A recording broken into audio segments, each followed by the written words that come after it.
Bom, a diferença entre fios e cabos.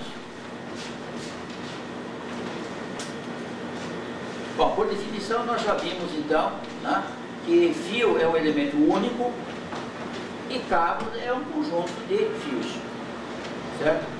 Esse elemento único, esse fio, ele então vai poder ser usado dessa forma mesmo de fabricação de um condutor, ou senão eu junto um monte deles para formar cabos e junto novamente com diversos cabos para formar um cabo, por exemplo, tripolar ou coisa desse tipo, tá?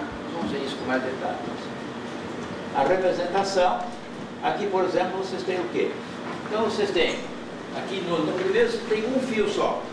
Essa é a forma inicial. Bem, agora vamos pensar o seguinte. Vocês calcularam a seção condutora e chegaram a um fio de seção muito grande. Esse fio de seção muito grande vai ser difícil vocês trabalharem com ele. Ele fica muito rígido. Ele não permite, por exemplo, curvas e assim por diante. Certo? Então como é que eu consigo fazer isso? Eu tenho que montar um cabo com um número de fios que tenham a mesma seção transversal, mas que tenha a necessária flexibilidade. Então, eu passo de um fio para um cabo por questão de flexibilidade, só. E mais, na verdade vocês podem observar o seguinte: se eu tiver um condutor único, um fio com este tamanho aqui, por exemplo, eu não vou ter esses vazios internos aqui que são naturais quando eu junto uma série de fios. Quer dizer, esses vazios que aqui existem, certo? Eles são típicos de um cabo e não de um fio. Um fio, vocês não teriam isso. Então, o que vocês concluem daí? Vocês concluem que para uma mesma seção condutora, não seção geométrica, mesma seção condutora, um cabo tem uma seção geométrica maior do que um fio. Isso significa que na hora de eu colocar o material isolante em volta, já que ele tem um diâmetro maior, colocar material isolante em volta, a quantidade de material isolante que eu preciso é maior. Isso pode criar algum problema. Às vezes não cabe no espaço que vocês têm disponível para ele. Certo? Então o que vocês podem fazer? Vocês podem compactar esses fios, aplicar uma força de compressão. Aí vocês vão ter um cabo compactado com uma seção menor do que essa aqui, sem esses vazios internos, e que consequentemente vocês então vão ocupar um espaço menor com ele, vão usar menos material isolante para envolvê-lo e assim por diante. Sim. Se você compactar o cabo, não vai ficar mais difícil de trabalhar, Não, porque ele se torna... veja, você está comparando um fio de seção equivalente a um cabo, certo? Então, você está transformando isso num cabo para poder trabalhar mais facilmente. É essa a comparação que você tem que fazer. Certo? Bom, existe uma coisa aqui que eu queria aproveitar agora, porque logo mais nós vamos precisar disso, e que é o seguinte.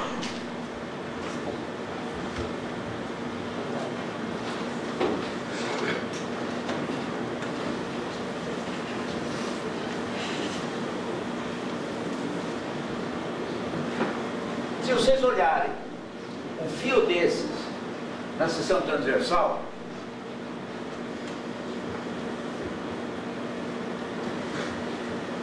e vocês olharem o campo elétrico que se estabelece com a alimentação desse condutor, vocês vão ter um campo radial. Isso aí vocês já viram em alguma outra matéria, talvez eletromagnetismo, não sei. Um campo radial. Ou seja, se eu coloco aqui em volta uma camada isolante, essa camada isolante vai ser uniformemente solicitada pelo campo elétrico. Campo elétrico, não é campo magnético, é campo elétrico. Certo? Se, entretanto, eu não tiver essa superfície externa lisa, eu vou ter problemas. Então agora vamos ver o que acontece, por exemplo, aqui e por extensão a todos os outros cabos. Então eu tenho um fio e tenho em volta dele mais 6.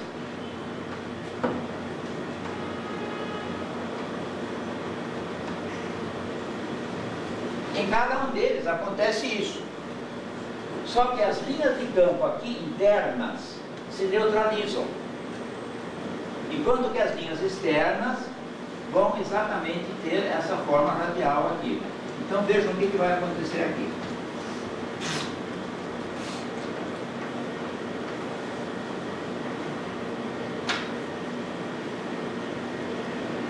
E assim por diante. Então vejam, nessas regiões aqui, eu vou ter uma concentração de campos elétricos. E a camada isolante que eu vou colocar para conter esse campo elétrico, para isolar, em outras palavras, esse condutor, ele exigiria que nessas regiões aqui, que agora estou aqui marcando, eu teria que ter uma espessura de material isolante maior. Então ficaria, se assim fosse, não é? Eu teria aqui uma espessura maior, uma menor, outra maior, e assim por diante. Então isso evidentemente não é possível na hora de eu fazer uma construção. Então eu tenho que fazer o quê? Eu tenho que homogeneizar, igualar esse potencial externo. De que maneira? Então vamos repetir esse desenho aqui.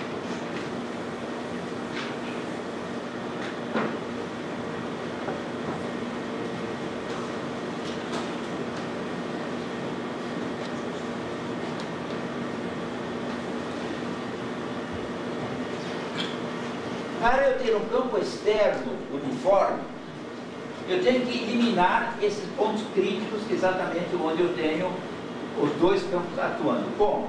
Preenchendo isso aqui com uma camada de material que não pode ser isolante.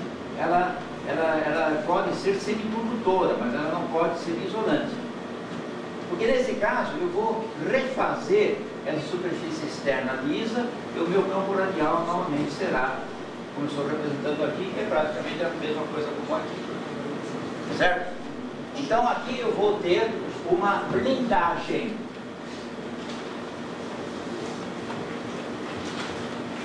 E essa blindagem pode ser do condutor, como esse caso aqui, ou se não, de uma camada isolante que vai em volta dele.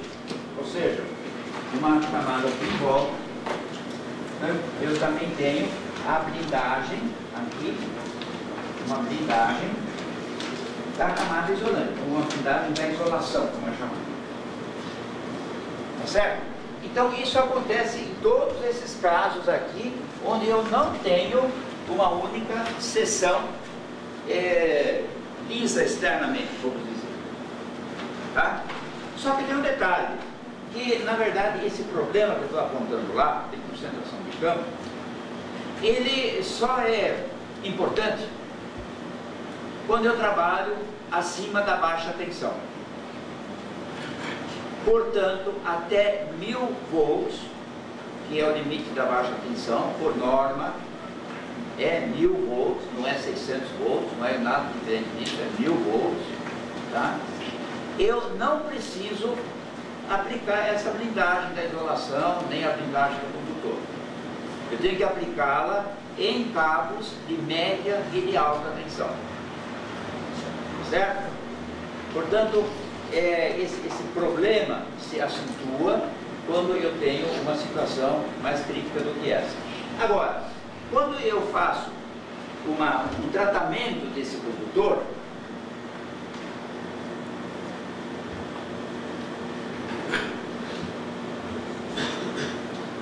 eu posso ter uma situação como essa, quer dizer, eu elimino esses vazios internos, eu compacto esse condutor, com isso a superfície externa diminui de irregularidade, a quantidade de material que eu tenho que colocar nesses vazios é bem menor, certo?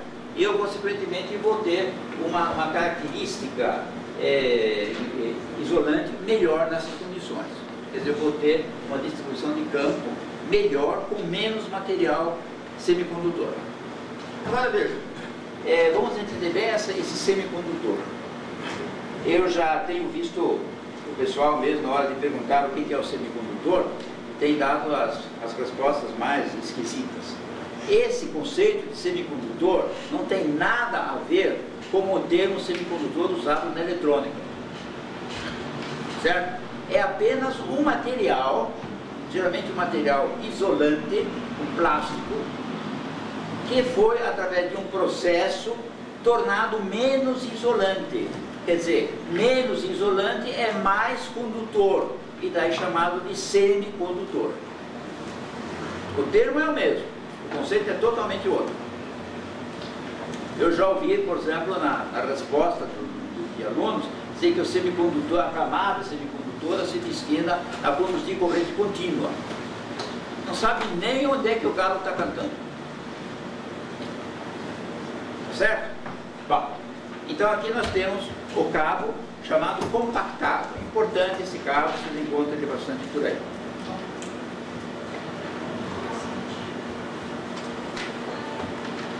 Bem, aqui veio uma conclusão, eu até pulei, bastante extensa, né? Sobre isso que nós acabamos de falar, e como nós não temos muito tempo, então a gente deixa de lado. De qualquer maneira, está na apostila de vocês.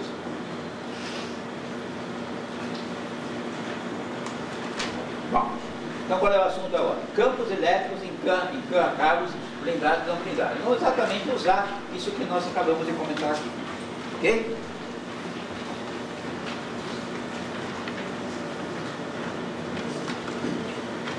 Então veja.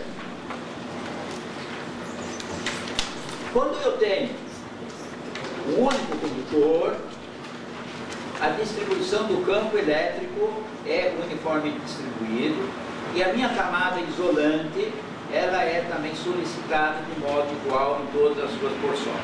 Por quê? Porque esta superfície aqui, por hipótese, é uma superfície lisa, como este caso aqui que nós representamos. Ok?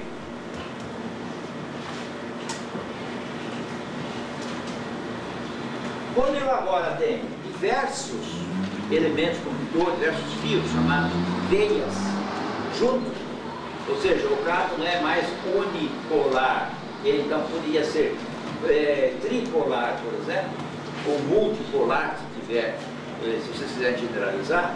Então nós vamos exatamente ver aqui o seguinte: aqui está o nosso cabo, só que são três, e pela ação entre eles, vocês observam que vocês têm concentrações de campo aqui em certas regiões, uma atenuação em outras posições, certo?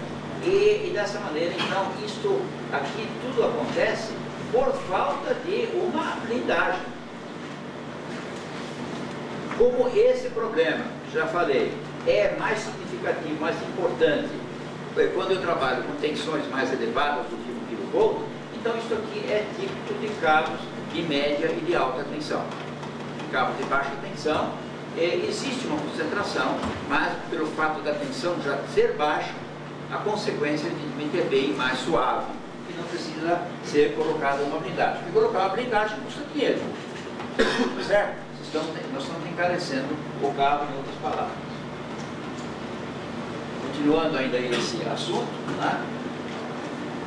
Então, eu colocando essa tal da blindagem, né, eu vou obter o quê? Eu vou obter, então, os meus três condutores, cada um com seu campo elétrico confinado, sem que ele influa sobre as demais partes, e todo ele tem uma distribuição uniformemente, homogeneamente distribuída. Está claro? Então é exatamente o que acontece quando eu faço isso aqui. Quando eu preencho, quando eu torno a superfície externa lisa, e o meu campo se torna novamente radial. Ok?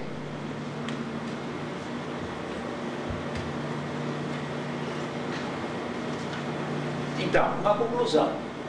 A blindagem nos cabos é necessária quando a tensão é superior ao valor da baixa tensão, portanto maior do que 1 kV. e se destina a dotar o cabo de uma distribuição uniforme, sem concentração de linhas de campo elétrico, atuando assim homogeneamente sobre a camada isolante. Vejam, aí existe, de certo modo, uma diferença de conceitos entre o pessoal da eletrotécnica e da eletrônica. Vocês falam em 1 kV, o pessoal da eletrônica, eles acham que isso é uma coisa muito elevada. Para nós não é. Para nós é o limite mais baixo da tensão. Certo? Até 1 kV é baixa tensão. E até 1 kV, uma série de problemas técnicos não vão aparecer. Ok? Então, quando vocês conversam com seus colegas de eletrônica, vocês podem encontrar essa, poxa, mas é de 1 kV, 1 kV é o mais simples que existe. Tá? Nós somos acostumados a trabalhar com 35 mil, com 250 mil, com 500 mil, 800 mil kV, certo? Aí sim é que a coisa começa a ficar complicada.